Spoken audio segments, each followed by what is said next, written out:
I'm Cassandra Harper, 29, and last month I inherited $750,000 from my grandfather Thomas. The shock wasn't the money. It was sitting at my childhood dining table surrounded by unfamiliar men in suits my mother Eleanor introduced as family friends. Her smile never reached her eyes as she nodded to the notary who slid legal papers across the mahogany surface. "It's just a simple transfer, honey," she said sweetly. "The family needs this more than you do." Their faces froze when I picked up the papers, smiled, and said, "Actually, I brought something you all need to see first." If you're watching from somewhere your family respects boundaries, drop it in the comments and subscribe to see how I turned this ambush around. Growing up in suburban Massachusetts, I learned early that my mother Eleanor had a complicated relationship with money. By complicated, I mean disastrous. She was like a sieve. Money flowed through her hands without leaving a trace behind except for the shiny objects she'd acquire along the way. When I was 13, I witnessed something that would forever change how I viewed my family dynamics. I was supposed to be in bed, but I'd snuck downstairs for a glass of water when I heard my grandmother Margaret crying in the kitchen. Through the cracked door, I saw her hands trembling as she clutched a checkbook. "Eleanor, this is the 4th time this year," she said, her voice breaking. "Your father and I don't have endless resources. This was for our retirement." My mother simply waved her hand dismissively. "Mom, it's just temporary. The commission from the Lakewood property will cover everything next month." There was always a next month, always another commission, always another reason why this time would be different. My grandmother wrote the check anyway, her shoulders slumped in defeat. My mother worked as a real estate agent, which meant her income fluctuated wildly. The good months funded shopping sprees and spontaneous weekend getaways. The bad months meant past due notices and frantic calls to family members. Despite this instability, she insisted on living in an upscale neighborhood, driving luxury cars she could barely afford, and wearing designer clothes that often still had tags on them when the credit card bills came. My grandfather Thomas was different. Every Saturday morning from the time I was 10, he'd pick me up for breakfast at the local diner. Over pancakes and orange juice, he'd teach me about saving, compound interest, and the importance of living within your means. "The best things in life aren't things at all, Cassie," he'd say, using his special nickname for me. Financial peace gives you freedom to choose your path. He never openly criticized my mother in front of me, but his disappointment was evident in the tight lines around his mouth whenever her name came up. Instead, he focused on teaching me to be different. "You're a smart girl with a good head on your shoulders," he'd tell me. "You can break the cycle." By 16, I had my first job at the local grocery store.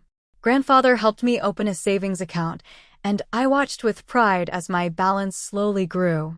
When I graduated high school with honors and acceptance to a state university for graphic design, he was the one beaming in the audience, clapping until his hands were red. College was where the financial reality really hit. My mother had promised to help with tuition. "Don't worry about it, honey. We'll figure it out when the time comes," she'd said during campus tours. But when acceptance letters arrived, she had a new excuse. The market was down, she was between big sales, she had unexpected expenses. I ended up working 2 jobs, mornings at a coffee shop and evenings at the campus library, while maintaining a full course load. My grandfather helped where he could, but he was retired on a fixed income. I still accumulated nearly $60,000 in student loans by graduation, despite my scholarships and work income. During my senior year, my grandfather's health began to decline.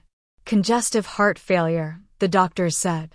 I'd visit him at the hospital between classes and work shifts, often finding him with financial magazines spread across his hospital tray. "I've been thinking about the future, Cassie," he said during one of these visits, his voice weaker but his eyes still sharp. "About what I'll leave behind." "Grandpa, don't talk like that," I protested, arranging his pillows to help him sit up more comfortably. "No, it's important," he insisted. "I've made some arrangements. Your mother, She'll come after anything I leave you. She always believed my money was really hers, just on loan until she needed it. I tried to brush it off, uncomfortable with the conversation, but he gripped my hand with surprising strength. Promise me you'll stand firm. What I leave you is for your future, not to fix her mistakes. I promised, never truly believing I'd need to honor it so soon or so dramatically. After graduation, I landed an entry-level position at a marketing firm in Boston. The pay wasn't great, but it was stable. I rented a tiny studio apartment, lived frugally, and made regular payments on my student loans. My grandfather would call weekly to check on me, always asking about my savings plan. 3 months ago, he passed away peacefully in his sleep. The grief was overwhelming. I'd lost not just a grandfather, but a mentor, a champion, a steady presence in my chaotic family. The reading of the will came as a shock to everyone, especially my mother. Grandfather had left me $750,000 in investments and his lake house in New Hampshire. To my mother, he left $50,000 with a note that read simply, "Eleanor, I hope you finally find contentment with what you have." At the funeral reception, my mother hugged me tightly, whispering congratulations that didn't match the calculating look in her eyes. Less than 3 hours later, as I was helping clean up at my grandmother's house, she cornered me in the kitchen. "So," she said, leaning against the counter as I washed dishes. "That was quite a surprise today." It was, I agreed, focusing on scrubbing a particularly stubborn spot on a casserole dish. "You know, the roof on my house needs major repairs. The contractor estimates about $30,000. She said it casually, as if commenting on the weather. I placed the dish in the drying rack, my hands suddenly cold despite the hot water. "I'm sorry to hear that." "Well, obviously you can help with that now," she continued. "Maybe we should sit down tomorrow and figure out how to transfer some funds." And so it began, exactly as grandfather had warned. I explained that I needed time to process everything, that there would be estate matters to handle first.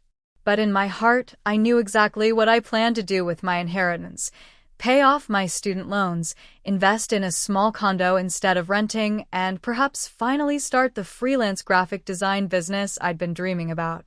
My inheritance represented something I'd never had: financial security and the freedom to make choices without constant anxiety. And I had absolutely no intention of watching it disappear into my mother's black hole of spending. The first real confrontation came 3 weeks after the funeral. I'd been dodging my mother's increasingly frequent calls, but she finally caught me with a text that hit all my guilt buttons. "Need to talk. Family emergency. Coffee at Maple Street Cafe at 2. Worried something had happened to my grandmother, I agreed to meet. When I arrived at the cafe, Eleanor was already seated at a corner table, immaculately dressed in a new designer outfit I'd never seen before. No signs of distress, no hints of emergency. "Cassie, honey." She air-kissed my cheek as I sat down. "I've ordered you a latte. They make them just how you like." "What's the emergency?" I asked, cutting to the chase. She waved dismissively. "Oh, I just needed to make sure you'd come. You've been so busy lately." Anger flared, but I tamped it down. "Mom, I told you I'd call when I had things figured out with the estate. That's actually why I wanted to talk." She leaned forward, lowering her voice conspiratorially. "I've been thinking about what your grandfather would have wanted. He made that pretty clear in his will," I pointed out. Her smile tightened. "Documents are so impersonal, sweetie. He and I had many conversations about family taking care of family." I doubted that very much, but I stayed silent. "The thing is," she continued, stirring her untouched cappuccino, "I've got some serious financial challenges right now. The house needs work, not just the roof, but the foundation too.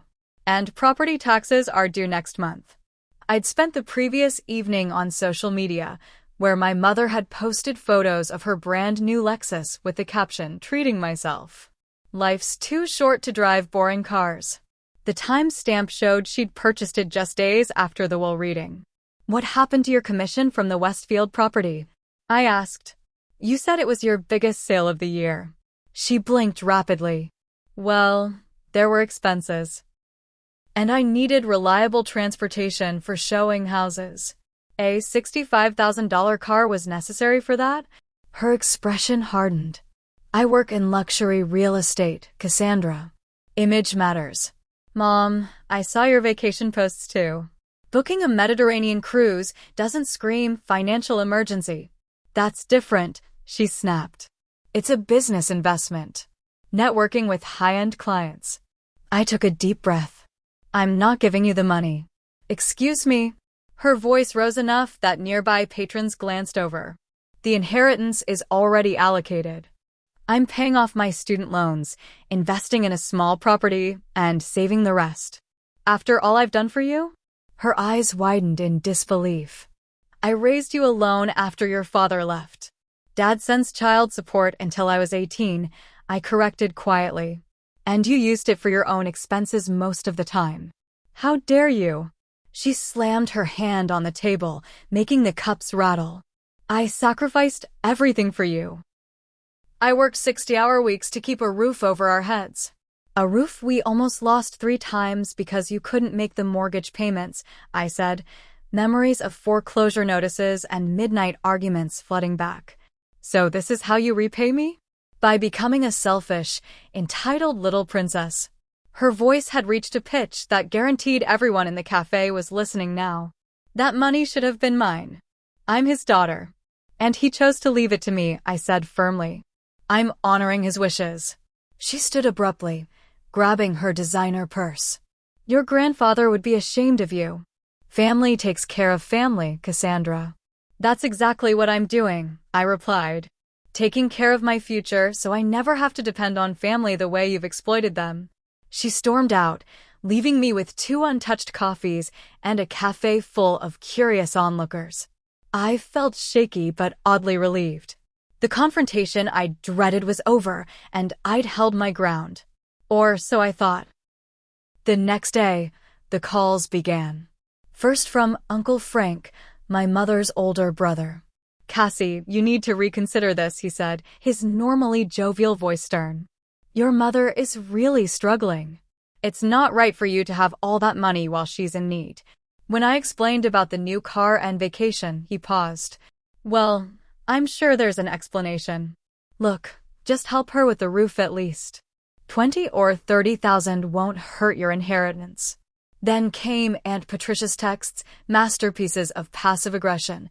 Family should support each other in difficult times. Some people seem to have forgotten that. And your grandfather would be heartbroken to see the family divided over money. My cousins Derek and Megan took sides, Derek suggesting I was being manipulated, Megan insisting I was selfish and cruel. My social media became a battleground of veiled comments and family members choosing sides. Most painfully, my grandmother Margaret left tearful voicemails. Cassie, please talk to your mother. She's very upset. Whatever disagreement you're having, family is too important to throw away. No one seemed to understand that this wasn't about money. It was about boundaries, responsibility, and respecting my grandfather's explicit wishes. Alone in my apartment that weekend, I began to doubt myself. Was I being unreasonable? Should I help with just the roof repairs? Would a one-time gift appease my mother without enabling her worst habits? I called my best friend Natalie, the only person who had seen my family dynamics up close throughout our friendship. Are you kidding me? She exclaimed when I explained my doubts. Cass, your mom is manipulating you again. Remember senior year when she borrowed your college fund for that emergency investment opportunity? You never saw a penny of that money. But the whole family is against me, I said, pacing my small living room. Because she's controlling the narrative, Natalie pointed out. They only hear her version. And trust me, in her version, she's the victim and you're the villain. I thought about my grandfather's final advice to stand firm. He'd seen this coming, had tried to prepare me for exactly this scenario. Just as I was finding my resolve again, a delivery arrived at my workplace, an elaborate flower arrangement with a card. Darling, I'm sorry about our misunderstanding. I only want what's best for you. Let's talk family dinner this Saturday at the house? Love, Mom. Her voicemail that evening was conciliatory, almost humble. Cassie, honey, I realize I came on too strong. I was emotional after losing Dad, and I handled things poorly. Can we start fresh? Just a quiet family dinner. Your grandmother will be there too. She misses you. Against my better judgment, and Natalie's explicit warning that it felt like a trap, I agreed to attend. I even baked grandfather's special apple crumble to bring as a peace offering. Before heading to my childhood home that Saturday, I made a quick call to Jordan Allen, the attorney who was helping me navigate the estate process. Just be careful, Jordan advised. Don't sign anything, no matter how small or insignificant it seems. And if you feel uncomfortable at any point, you have every right to leave. I promised to be cautious, then grabbed the apple crumble and drove to what I hoped would be a reconciliation, but suspected might be another battlefield. As I pulled into the driveway of my childhood home, alarm bells immediately started ringing in my head. There were 5 unfamiliar cars parked along the street, in addition to my mother's new Lexus, Uncle Frank's Cadillac, and Aunt Patricia's SUV. This was clearly not going to be the intimate family dinner my mother had described. I sat in my car for a moment, considering whether to drive away before anyone noticed my arrival. But that would only delay whatever confrontation was brewing. Better to face it now on my terms than be caught off guard later. I grabbed the apple crumble and approached the front door. Before I could knock, it swung open to reveal my mother, dressed formally in a black cocktail dress that seemed excessive for a family dinner. Cassie, you're finally here, she exclaimed, embracing me with unusual enthusiasm. Her perfume was overwhelming, and her smile seemed plastered on. Everyone's waiting in the dining room. The house smelled of pot roast. My favorite childhood meal, a detail that seemed calculated to lower my defenses. As I stepped into the dining room, my suspicions were confirmed. The large oak table was set with the good china we only used for holidays, and seated around it were not just family, but strangers in business attire. My grandmother Margaret sat at one end, looking uncomfortable. Uncle Frank and Aunt Patricia flanked an empty chair obviously meant for me.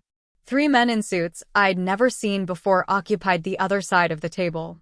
Cassandra, honey, my mother said with theatrical warmth, you know the family, of course. And these are our friends, Michael Bennett, Keith Williams, and Raymond Peterson. The men nodded in sequence as they were introduced.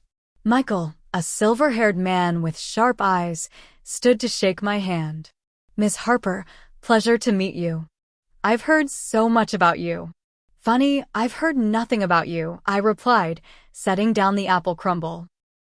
An awkward pause followed before my mother laughed too brightly. Cassie always had a unique sense of humor. Let's all sit down, shall we? Dinner is ready.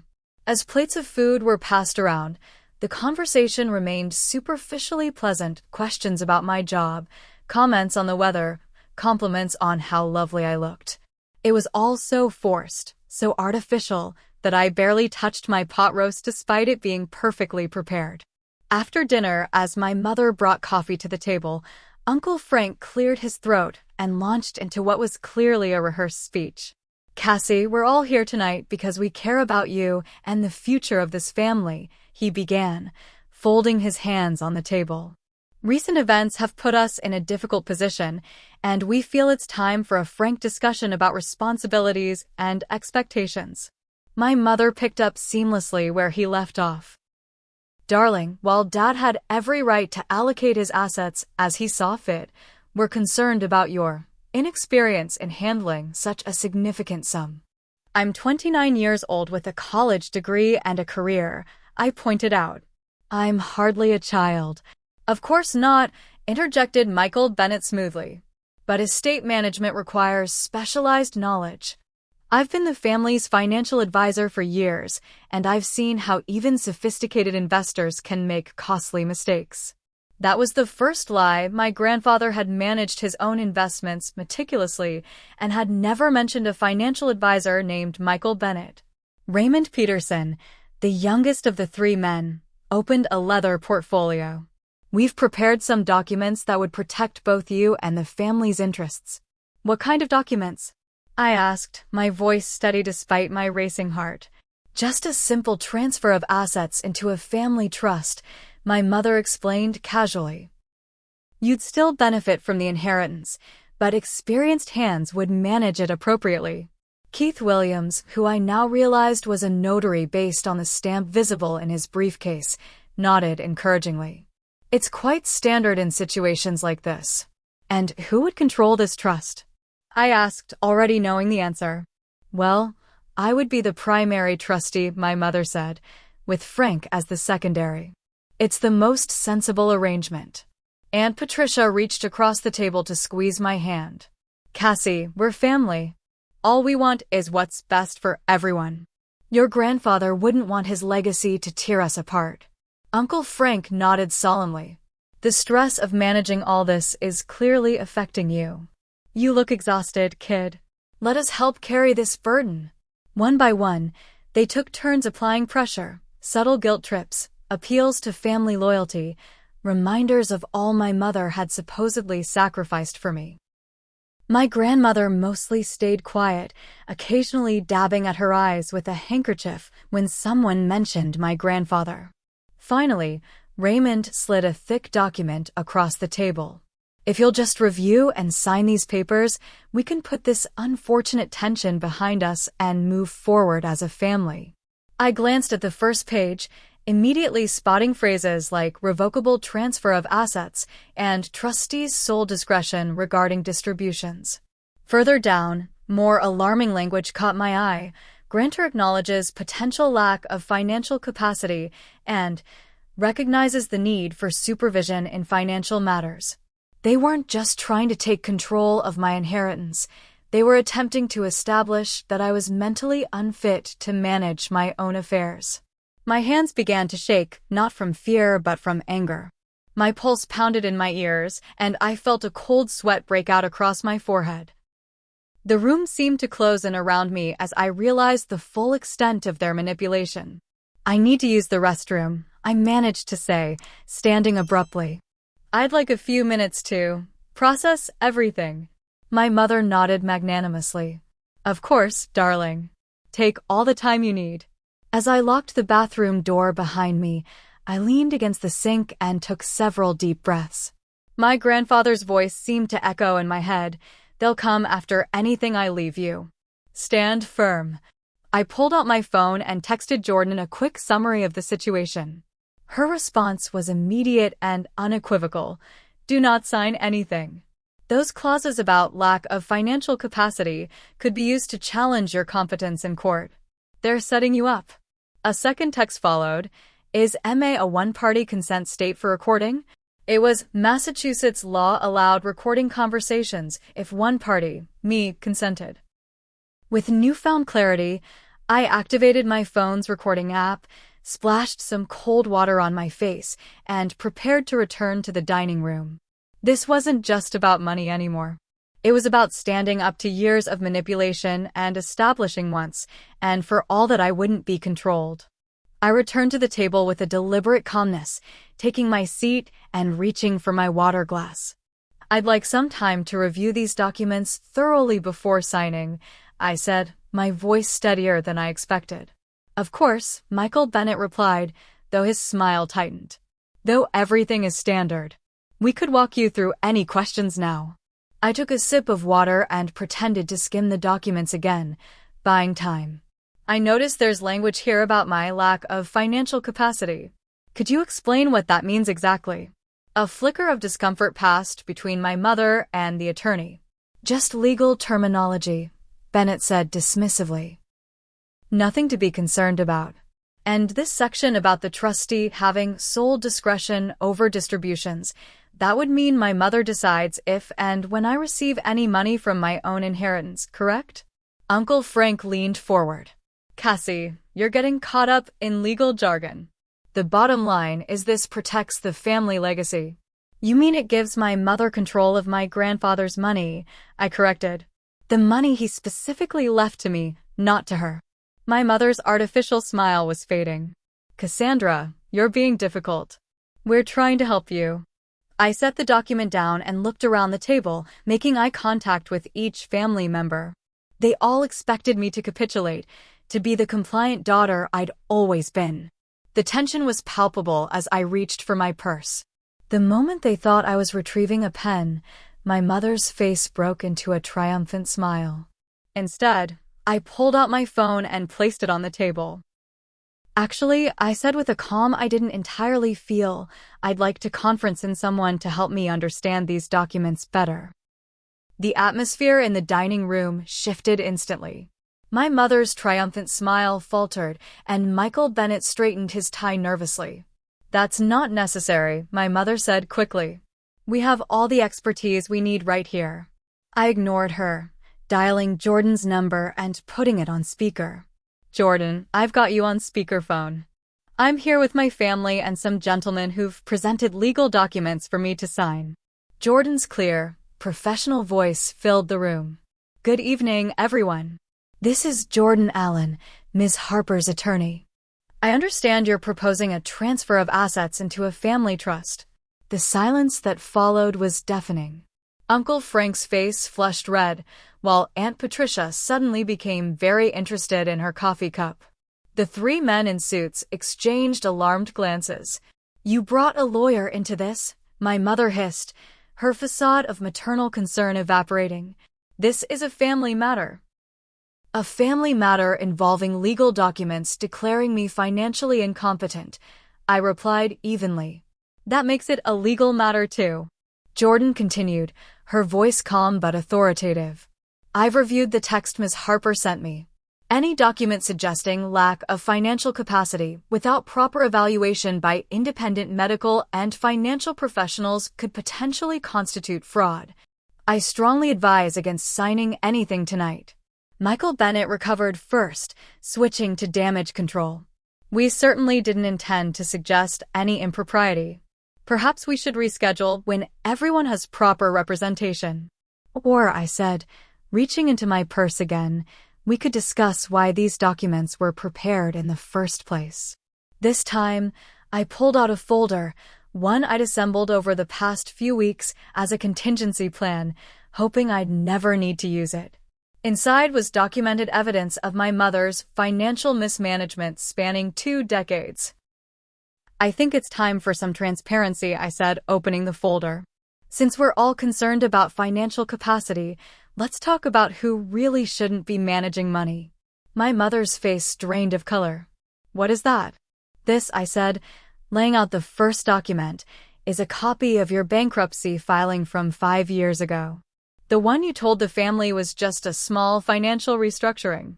Uncle Frank leaned forward, squinting at the paper. Bankruptcy? Eleanor, you said it was just a refinancing issue. I continued, methodically laying out more papers. These are records of loans from Grandma and Grandpa, totaling over $170,000 in the past decade alone. Loans that were never repaid. My grandmother's hand trembled as she reached for her water glass. And this, I said, placing another document on the table, is a record of grandmother's antique jewelry collection that mysteriously disappeared item by item whenever you needed quick cash. Items that you claimed were being cleaned or repaired, but were actually sold. Aunt Patricia gasped. Mother's pearl necklace? The one that was supposed to go to Megan someday. Sold to a pawn shop in 2018, I confirmed. Along with the emerald earrings and the diamond brooch from great-grandmother. My mother stood up, her chair scraping loudly against the floor. That's enough. This is absurd. How dare you ambush me like this? Ambush? I echoed, gesturing around the room. You mean like inviting me to a family dinner that turned out to be a legal trap with 3 strangers trying to take control of my inheritance? Jordan's voice came through the speaker again. I should mention that I've advised Ms. Harper to document this entire conversation, which is legal in Massachusetts as a one-party consent state. The attorney and notary exchanged alarmed glances. The financial advisor began gathering his papers. You've been recording us? My mother shrieked. Your own family? The same family that tried to declare me financially incompetent? I countered. Yes, I have. I turned to my grandmother, whose shocked expression betrayed her complete ignorance of the plot. Grandma, did you know this dinner was arranged to pressure me into signing over Grandpa's inheritance? She shook her head slowly, tears welling in her eyes. Eleanor told me it was a reconciliation dinner. To heal the family. Uncle Frank stood up abruptly. I think we should all take a step back and cool down. Clearly there's been some miscommunication. There's been no miscommunication, I said firmly. My grandfather left his money to me because he knew exactly what would happen if he left it to Mom.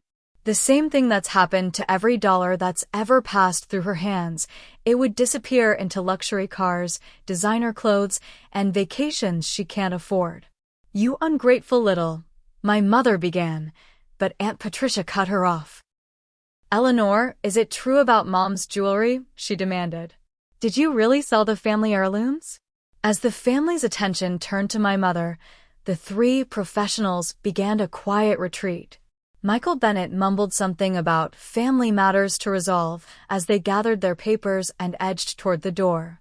Don't forget your fraudulent documents, I called after them, pushing the papers across the table. My attorney will be in touch about those lack of capacity clauses. With the outsiders gone, the family confrontation reached its boiling point. My mother, cornered and exposed, switched from denial to attack. None of you understand the pressure I've been under, she shouted. Do you have any idea what it costs to maintain our family's lifestyle? Dad was always stingy with me, always judging how I spent my money. Your money? I questioned. Or the money you borrowed and never repaid? I deserved that inheritance. She cried, her carefully applied makeup beginning to run. I'm his daughter. Not you. It should have been mine. And there was the naked truth behind all the manipulation and schemes. Not concern for my financial capability.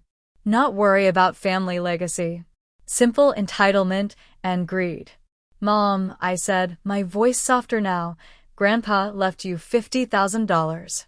A generous gift that most people would be grateful for. Instead, you've torn the family apart trying to take what isn't yours. Uncle Frank sank back into his chair, looking deflated. Eleanor, did you really spend all that money already? The inheritance you received? My mother's silence was answer enough. She stared at the table, refusing to meet anyone's eyes. It wasn't enough, she finally whispered. It's never enough.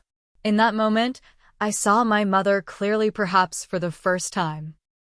Not as the villain in my story, but as someone trapped in patterns she couldn't escape, constantly chasing fulfillment through spending that left her emptier than before.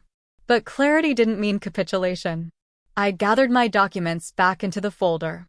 I'm leaving now, I announced. And I'm taking grandfather's inheritance with me, all of it.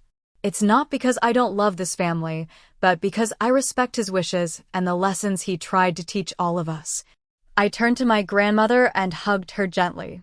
I'm sorry this happened, Grandma. Call me tomorrow and we'll talk, just us. As I headed for the door, my mother made one last desperate attempt. If you walk out that door with this attitude, don't bother coming back. You're choosing money over family. I paused, hand on the doorknob. No, Mom. I'm choosing boundaries over enabling. I'm choosing Grandpa's wisdom over your manipulation. When you're ready to get financial counseling and have an honest conversation, I'll be there. But not like this. Never again like this. And with that, I walked out, leaving behind the remnants of the ambush that had backfired so spectacularly. The drive home from my mother's house felt surreal. Streetlights blurred through my windshield as unexpected tears filled my eyes, not tears of defeat, but of release. 29 years of trying to please an unpleasable parent, of walking on eggshells around financial discussions, of being made to feel selfish for having boundaries, all of it crystallized in that moment of walking away. When I finally reached my apartment, I was physically and emotionally drained. I sat in my parked car for several minutes, gathering strength for whatever would come next. My phone had been buzzing continuously, texts from Uncle Frank, voicemails from my mother, a message from Aunt Patricia. I ignored them all and called Jordan instead. "You did incredibly well," she assured me after I recounted the evening's events in detail. Standing your ground like that took real courage. It didn't feel like courage, I admitted. It felt like survival. "Sometimes they're the same thing," she replied. "Get some rest. Tomorrow we'll discuss next steps to ensure they can't try anything like this again." I barely slept that night. Every time I closed my eyes, I saw my mother's face transitioning from manipulative sweetness to naked rage. I replayed my grandfather's warnings, wondering if he'd faced similar confrontations during his lifetime. By dawn, I'd made a decision. This pattern wouldn't continue. The cycle of financial manipulation in my family would end with me. Jordan arrived at my apartment the next morning with coffee and a determined expression. We sat at my tiny kitchen table reviewing options. "Based on the recording and documents, we have evidence of attempted fraud," she explained. "The language in those papers about your lack of financial capacity was designed to establish grounds for contesting the will through claims of your incompetence. Should we pursue legal action?" I asked. Jordan considered carefully. "We could, but lawsuits between family members rarely end well for anyone except the attorneys. Instead, I suggest we draft a formal cease and desist letter outlining the evidence we have. Make it clear that any further attempts to challenge your inheritance will result in legal action.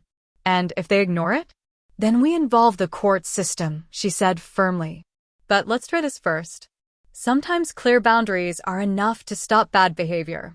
The cease and desist letter was delivered to my mother that afternoon by courier. I expected an immediate explosive response, angry calls, threats, escalation.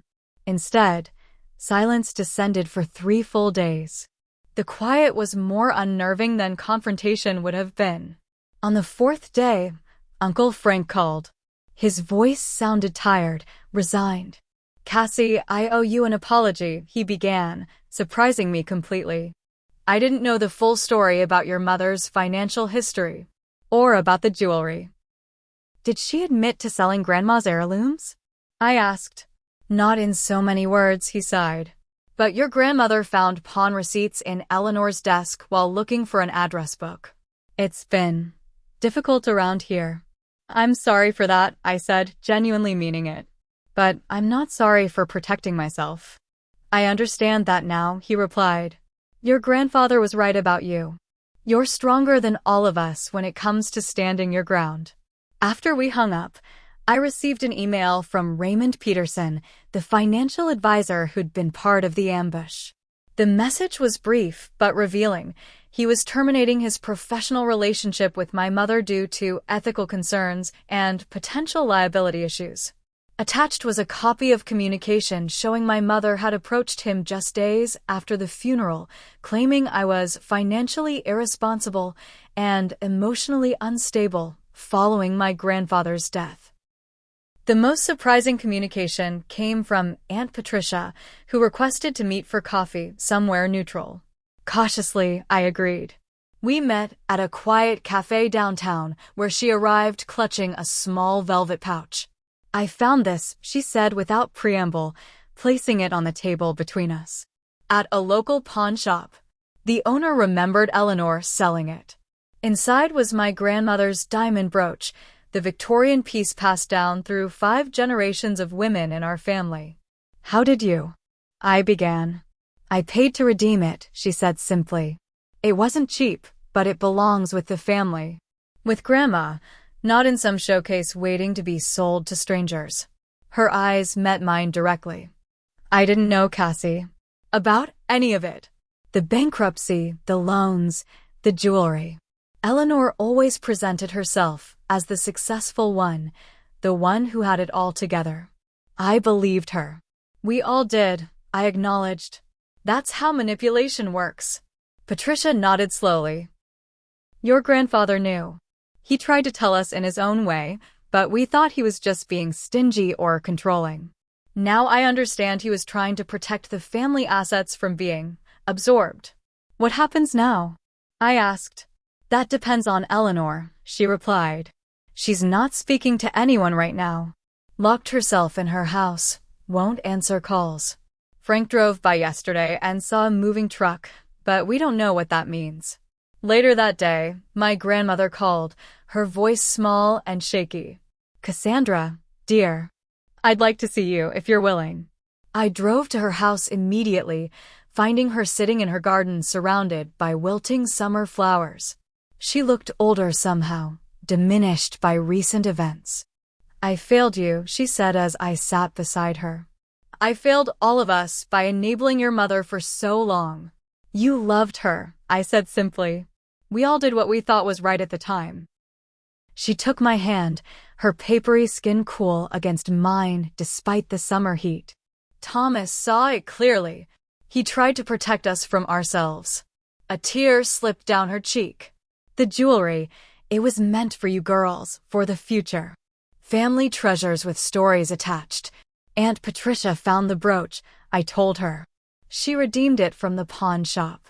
A small smile flickered across her face. That's a start. Perhaps not everything is lost. It's not about the things, Grandma, I said gently. It's about the trust. About knowing the difference between helping and enabling. She nodded, squeezing my hand. Your grandfather would be so proud of you, standing firm like that. I'm proud of you too, even though it's been painful for everyone. As shadows lengthened across the garden, we talked about establishing new patterns for our family, about healthy boundaries and honest communication. For the first time, I felt like an adult in my grandmother's eyes. Not just a grandchild to be protected or indulged, but a woman with wisdom of her own to contribute. The final confrontation with my mother came unexpectedly a week later. I arrived home from work to find her sitting on the steps outside my apartment building, looking uncharacteristically subdued in jeans and a plain sweater instead of her usual designer attire. Can we talk? She asked, rising as I approached. Really talk, not fight. Warily, I invited her up, leaving the door open as we entered my small apartment. She glanced around, taking in my modest furnishings and the framed photo of my grandfather on the bookshelf. I've been evicted, she said without preamble. The house is being foreclosed. I wasn't entirely surprised, but the directness of her admission was unexpected. I'm sorry to hear that. No, you're not, she said, but without venom. And you shouldn't be. It's the consequence of my choices. She sat on the edge of my sofa, looking somehow smaller than I remembered. I sold the Lexus yesterday and canceled the cruise. Too little, too late, but a start. Where will you go? I asked. Patricia offered her guest room, temporarily, on condition that I see a financial counselor and a therapist. She laughed humorlessly. My little sister, setting terms for me. I remained standing, maintaining physical and emotional distance. And are you going to do it? Do I have a choice? She asked, then shook her head. That's the wrong question, isn't it? I've always had choices. I've just made terrible ones. For a moment, I glimpsed something I'd rarely seen in my mother, genuine self-awareness, without the veil of justification or blame. I'm not asking for money, she continued. I know that bridge is thoroughly burned. I needed to say I'm sorry. For the ambush. For trying to take what Dad left for you. For everything. I'd imagined this moment. A genuine apology from my mother, countless times over the years. In my imagination, it had always been followed by immediate forgiveness, tearful reconciliation, a fresh start. The reality was more complicated. Her words seemed sincere, but decades of manipulation couldn't be erased by a single conversation. I appreciate you saying that, I said carefully. But trust takes time to rebuild. I can't just forget what happened. She nodded, acceptance in her expression. I understand. I wouldn't either, in your position. She stood to leave, then hesitated. The financial counselor Patricia found, she said something that stuck with me. She said money problems are rarely about money. They're about trying to fill emotional needs with material things. That makes sense, I acknowledged. I've been trying to fill a hole inside me for so long, I forgot what I was even missing in the first place. She glanced at the photo of my grandfather. He tried to tell me that. I just couldn't hear it. As she headed for the door, I found myself saying, "Mom?" The counseling. I think it's a good step. She paused, hand on the doorknob. Me too. Maybe someday we can have coffee again. Just coffee, no agenda. Maybe, I agreed. One step at a time. After she left, I sat in my quiet apartment, processing what had just occurred. It wasn't the Hollywood ending where all was forgiven and forgotten. It was messy, tentative, and uncertain, but it was honest, perhaps for the first time in our relationship. I called Jordan later that evening to update her on this unexpected development. People can change, she said thoughtfully. But it usually takes a significant catalyst, like hitting rock bottom. Do you think I should trust this new version of her? I asked. Trust is earned incrementally, Jordan replied. If she's serious about changing, she'll understand that you need to see consistent evidence over time. Your boundaries aren't punishment. They're protection while you both figure out what a healthier relationship might look like. That night, I looked at my grandfather's photo before going to bed. You were right, I told him softly. About everything. I stood firm, just like you asked. I just wish it hadn't hurt so many people along the way. In the silence of my apartment, I could almost hear his gentle reply, "The truth often hurts at first, Cassie. But it's the only foundation worth building on." The week after my mother's unexpected visit was strangely quiet. No dramatic phone calls, no flying monkeys sent to pressure me, no emotional manipulation tactics.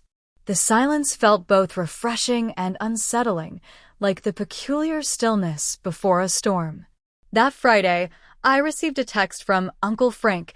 Eleanor moved in with Patricia yesterday. Clean break from the house. Movers took care of everything. She's actually following through with counseling. Thought you should know. I wasn't sure how to feel about this development. Part of me was skeptical. I'd seen my mother make grand gestures of change before, only to revert to old patterns once the crisis passed. Another part wondered if rock bottom might finally have been enough to catalyze real transformation. My cautious neutrality was shattered that weekend when distant relatives and family friends began contacting me. My mother, it seemed, had launched a social media campaign painting herself as the victim of her ungrateful daughter who had stolen her rightful inheritance and left her homeless. "Is it true you're making your mother live in a shelter while you sit on a fortune?" demanded my second cousin Darlene, who I hadn't spoken to in at least 5 years. "Your grandfather would be ashamed," wrote my mother's friend Gail. Family takes care of family. The messages came in waves, each one more outraged than the last, all based on my mother's carefully crafted narrative that omitted the attempted legal manipulation, the bankruptcy, the sold heirlooms, and her own inheritance that had disappeared within weeks. I drafted and deleted a dozen responses before deciding that engaging would only fuel the drama. Instead, I temporarily deactivated my social media accounts and focused on moving forward with my own plans. Jordan helped me navigate the estate process, ensuring all legal requirements were properly fulfilled. With her guidance, I paid off my student loans in full $62 for $79.83, a number that had haunted my financial statements for years. The day I received confirmation that the balance was zero, I sat on my couch and cried from sheer relief. With that burden lifted, I began looking for a modest condo in a neighborhood just outside downtown Boston. Nothing extravagant, but something that would be mine, that couldn't be taken away by a landlord's whim or market fluctuations. I also invested in quality equipment for my long-dreamed-of freelance graphic design business, a professional-grade computer, software, and a dedicated workspace in my apartment. The majority of the inheritance went into diversified investments, following a conservative plan Jordan had helped me develop. "This is what your grandfather would have wanted," she assured me. Growth with protection, thinking decades ahead. 3 weeks after the confrontation, an unexpected knock at my door revealed my grandmother Margaret standing in the hallway, clutching her purse nervously. "I hope I'm not intruding," she said hesitantly. "I should have called first." I welcomed her in, quickly clearing books from my small sofa to make space for her to sit. "Can I get you some tea, Grandma?" "That would be lovely, dear." As I prepared the tea, she looked around my apartment with interest. "It's small, but you've made it very homey. Very you." "It's temporary," I explained, bringing 2 steaming mugs to the coffee table. "I'm looking at condos, actually. Something I can own instead of rent." She nodded approvingly. "Your grandfather would think that's sensible." We sipped our tea in companionable silence for a moment before she set her mug down decisively. "I've come about Eleanor," she said, "and to return something that belongs to you." From her purse, she withdrew a small wooden box I recognized immediately. Grandfather's collection of vintage fountain pens. He'd shown them to me many times, explaining the history and craftsmanship of each one. "He wanted you to have these," she said, placing the box in my hands. "He told me before he passed, but they weren't mentioned specifically in the will. With everything that happened, I forgot until I was cleaning yesterday." I opened the box reverently, running my fingers over the smooth barrels of pens that had written countless letters, signed important documents, and been cared for by my grandfather's steady hands. "Thank you," I whispered, emotion tightening my throat. "Now, about your mother," Grandma continued, her voice gaining strength. "She's staying with Patricia, as you may know. I've been visiting regularly and I think this time might be different." I closed the pen box carefully. "Different how?" "She's attending the financial counseling sessions. Actually participating, not just going through the motions. The counselor has her on a strict budget for the first time in her life." A small smile touched my grandmother's lips. She had quite a shock when she realized how much she was spending on coffee shops alone each month. "That's encouraging," I said cautiously. "I'm not suggesting you rush to reconcile," my grandmother clarified. "Trust takes time to rebuild, especially after what she tried to do. I just thought you should know there might be reason for cautious hope." Before leaving, she hugged me tightly.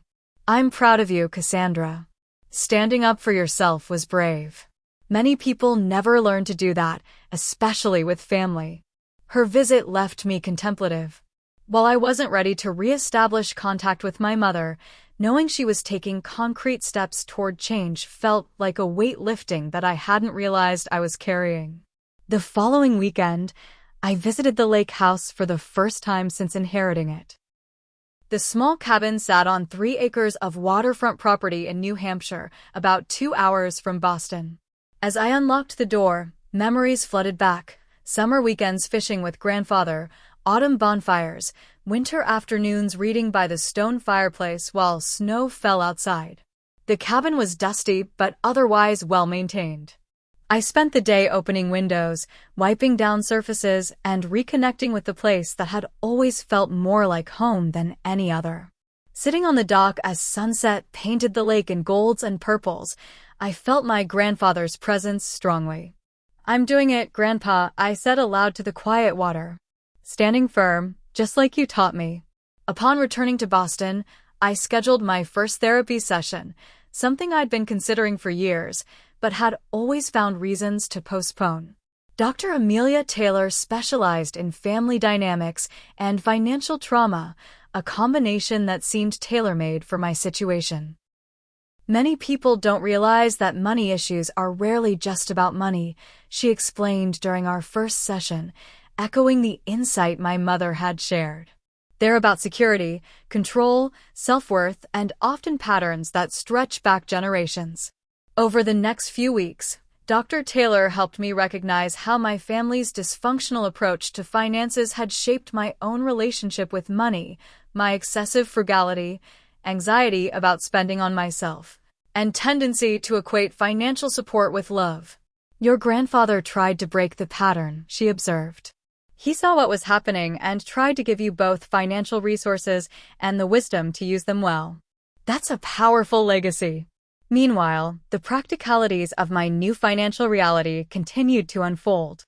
I closed on a modest two-bedroom condo in a diverse neighborhood with good public transportation access. Nothing ostentatious, but with enough space for a proper home office to support my freelance work. My first independent design client came through a referral from a colleague at my day job. Then another.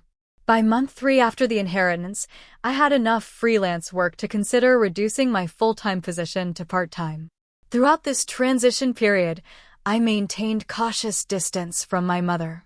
Uncle Frank and Aunt Patricia provided occasional updates, Eleanor selling most of her designer clothes on consignment sites, attending both financial and emotional counseling sessions, taking a job as an office manager for a small real estate firm rather than continuing as an agent with unpredictable commission income. For months after the confrontation, I received a handwritten letter from my mother. Not an email or text that could be dashed off impulsively, but a carefully composed letter on simple stationery. "I'm not writing to ask for anything," it began. "Just to say that I'm beginning to understand how my behavior affected you, not just recently but throughout your life. The counseling is difficult. Facing decades of poor choices isn't easy, but it's necessary. I'm learning that my compulsive spending was trying to fill an emptiness that no amount of things could satisfy. I don't expect forgiveness, but I wanted you to know I'm doing the work to change, whether or not we ever rebuild our relationship." It wasn't a perfect letter. Hints of her old self-centered perspective still showed through in places, but it felt more genuine than any communication I'd received from her in years. I shared it with Dr. Taylor in our next session. "What do you want to do with this?" she asked after reading it carefully. "I don't know," I admitted. "Part of me wants to believe she's changing. Another part is waiting for the manipulation angle to reveal itself." "Both responses make sense given your history," she acknowledged. "There's no rush to decide.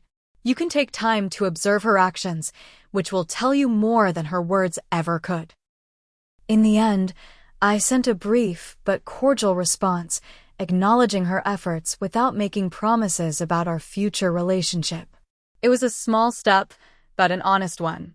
As autumn turned to winter, I found myself creating new traditions and connections. I invited Natalie and a few close friends to the lake house for Thanksgiving weekend. I joined a financial literacy group that met monthly to discuss responsible investing and charitable giving. I volunteered to teach a basic design workshop at a community center serving low-income teens. Slowly, I was building a life that honored my grandfather's legacy while creating my own path forward, a life defined by thoughtful choices rather than reactions to family chaos. 6 months after the inheritance that had changed everything, I realized something profound while walking along the Boston waterfront one crisp December morning. I was no longer consumed by anger or resentment toward my mother. The emotions hadn't disappeared, but they'd lost their power to dictate my thoughts and decisions. Whatever happened with Eleanor in the future, whether she maintained her new path or reverted to old patterns, I had broken free of the destructive cycle that had defined our family for generations. The inheritance hadn't just given me financial security, it had catalyzed a different kind of freedom altogether. That evening, I called my grandmother to invite her to the lake house for the weekend. "I'm restoring Grandpa's old fishing boat," I told her. "I thought you might like to see it." "He would love that you're taking care of it," she said, her voice warm with approval. "And so do I." As I hung up, I glanced at my grandfather's photo on the bookshelf. "The money was just money, Grandpa," I said softly. "But the lessons, those were the real inheritance." 6 months became a year. Winter thawed into spring, spring blossomed into summer, and I found myself celebrating the 1-year anniversary of my inheritance with a quiet dinner at the lake house. Grandmother Margaret joined me, along with Natalie and Jordan, who had become friends as well as my attorney through this journey. My condo in Boston had become truly home, neutral colors with splashes of vibrant art, comfortable furniture that welcomed rather than impressed, and a proper office setup that supported my now thriving freelance business. I'd transitioned to part-time at my marketing job 3 months prior, giving me the flexibility to pursue more meaningful design projects. A toast, Natalie proposed, raising her glass as we sat on the deck overlooking the sunset-painted lake. To Cassandra, who took an inheritance and built a legacy. To standing firm, Jordan added with a knowing smile. To Thomas, my grandmother said softly, who saw clearer than any of us. I touched my glass to theirs, throat tight with emotion. To choices that break cycles. Later, after Natalie and Jordan had driven back to the city, I sat with my grandmother by the fire pit, sharing comfortable silence as stars appeared overhead. I've been thinking about family legacies, I said finally. Not just money, but the patterns we pass down. She nodded, her face gentle in the firelight. Some worth keeping, others worth leaving behind. I've decided to establish a scholarship, I told her. The Thomas Harper Financial Literacy Scholarship for first-generation college students. Something small to start, maybe 2 students per year, but with room to grow. Tears glistened in her eyes. He would be honored by that. Truly honored. The application will include an essay about healthy financial habits, I continued. And recipients will participate in financial literacy workshops throughout their college years. Breaking cycles beyond just our family, she observed. That's beautiful, Cassandra. Financial literacy had become something of a mission for me over the past year. Beyond establishing the scholarship, I'd begun teaching monthly workshops at the community center, helping young adults understand credit, budgeting, investing, and the emotional aspects of money management. We don't talk about money honestly in this culture, I'd tell my students. We're taught it's impolite to discuss, which leaves people isolated with financial problems and prevents us from learning from each other's experiences. The workshops had become increasingly popular, with participants ranging from teenagers to retirees looking to better understand their finances. Teaching others reinforced my own learning and helped transform painful family experiences into valuable lessons for others. My relationship with my mother had evolved into something I'd never anticipated. Not close, but not estranged either. After 8 months of consistent counseling and demonstrated financial responsibility, Eleanor had moved into her own small apartment. She'd remained at the office manager job, embracing the stability of regular paychecks over the boom and bust cycle of real estate commissions. We met occasionally for coffee, our conversations tentative but increasingly authentic. She never asked for money again, and I began to appreciate the effort this restraint required from someone who had spent decades viewing family as financial resources to be tapped. During one such meeting, she surprised me by pulling out a small notebook. My financial counselor has me track every expenditure, she explained, showing me the neat columns of figures. It was embarrassing at first, seeing it all written down, but now it's actually empowering. I know exactly where my money goes. That's really great, Mom, I said, genuinely impressed by her commitment.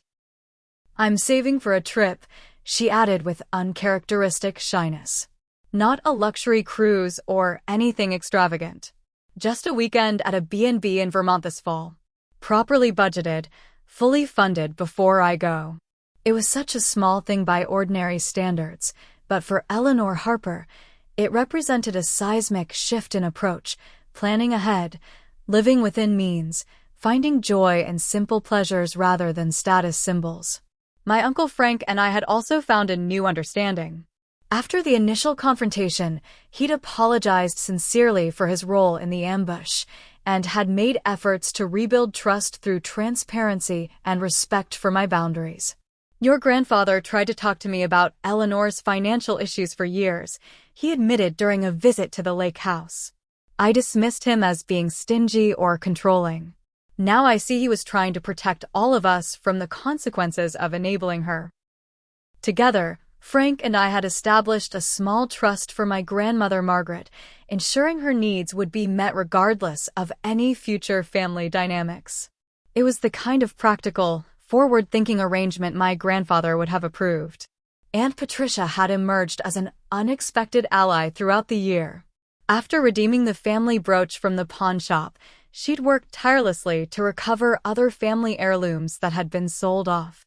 "It's not about the monetary value," she explained as she presented my grandmother with her long-lost sapphire ring, found in an estate sale 2 counties away. "It's about preserving the stories attached to these pieces, the family history they represent."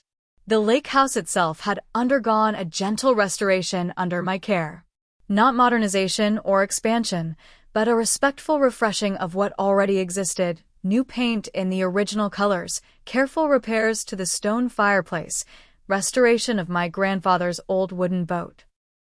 I'd maintained his workshop exactly as he left it, tools hanging in their designated spots, the scent of wood and varnish preserved like a time capsule. During one weekend of repairs, I discovered a hidden compartment in his desk containing a journal addressed to me. "For Cassie, when the time is right," read the envelope. Inside, I found not only financial advice, but his reflections on our family patterns, his regrets about enabling Eleanor for too long, and his hopes for how I might forge a different path.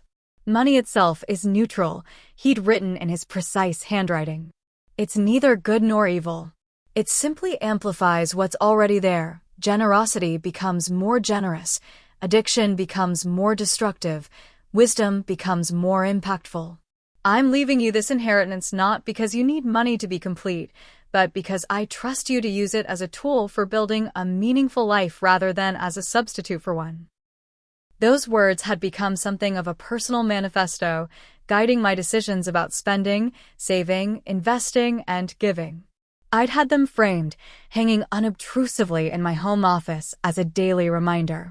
The inheritance had allowed me to establish the financial security my grandfather had always wanted for me, but the greater gift had been the catalyst for healing, both personal and familial. I'd learned that sometimes standing firm was an act of love, not just for myself, but for others caught in destructive patterns. Through therapy, I'd begun to understand that my mother's compulsive spending wasn't simply selfishness, but a misguided attempt to fill emotional voids with material possessions. This didn't excuse her manipulation or entitlement, but it helped me view her with compassion rather than resentment. Dr. Taylor had helped me recognize that while forgiveness was valuable, it didn't necessarily mean forgetting or removing healthy boundaries. "Forgiveness is something you do for yourself," she explained. "It's releasing the power that anger has over you. Boundaries are something you maintain for yourself. They're the lessons you take from experience." As the 1-year mark of the inheritance passed, I found myself in a place of unexpected peace. The monthly family dinners we'd established, sometimes at my condo, sometimes at the lake house, had become opportunities for new traditions and gradual healing. During one such dinner, my mother had arrived with a small gift box. "It's not your birthday," she said awkwardly, "but I saw this and thought of you." Inside was a simple silver bookmark engraved with the words, "The best inheritance a parent can give their children is a few minutes of their time each day." "It reminded me of what Dad tried to give you," she said quietly. "What I should have given you more of." It wasn't a dramatic Hollywood reconciliation moment. We didn't fall into each other's arms sobbing or declare all past hurts healed. But it was honest, and in that honesty lay the possibility of a healthier relationship moving forward. The greatest lesson of the past year had been learning to distinguish between family as a concept and family as individuals. I discovered that honoring family didn't mean enabling destructive patterns or sacrificing my own well-being on the altar of familial obligation. Rather, it meant holding space for growth while maintaining healthy boundaries. My grandfather's inheritance had given me financial security, yes. But the true gift had been the permission to break cycles, to establish boundaries, to define family on my own terms. The money itself was finite. These lessons would serve me, and perhaps future generations, indefinitely. As I sat on the dock that evening after my guests had gone, watching moonlight shimmer across the lake's surface, I felt a profound sense of gratitude. not just for the inheritance that had changed my material circumstances, but for the greater inheritance of wisdom, courage, and self-respect that my grandfather had cultivated in me over years of Saturday morning pancakes and fishing lessons. "I kept my promise, Grandpa," I whispered to the night air. I stood firm. And in standing firm, I found something I never expected: freedom, not just from financial stress, but from the weight of dysfunctional patterns that have shaped our family for generations. The water lapped gently against the shore, a soothing rhythm like applause from beyond. Whatever challenges the future held, I would face them not from a place of reaction or fear, but from a foundation of thoughtful choice and hard-won wisdom. That, I realized, was the inheritance that mattered most. Have you ever had to stand firm against family pressure to protect your own future? Do you think it's possible for people to truly change deep-seated patterns like my mother began to? I'd love to hear your thoughts in the comments below. If this story resonated with you, please hit like and subscribe for more stories about family dynamics, personal growth, and finding your own path.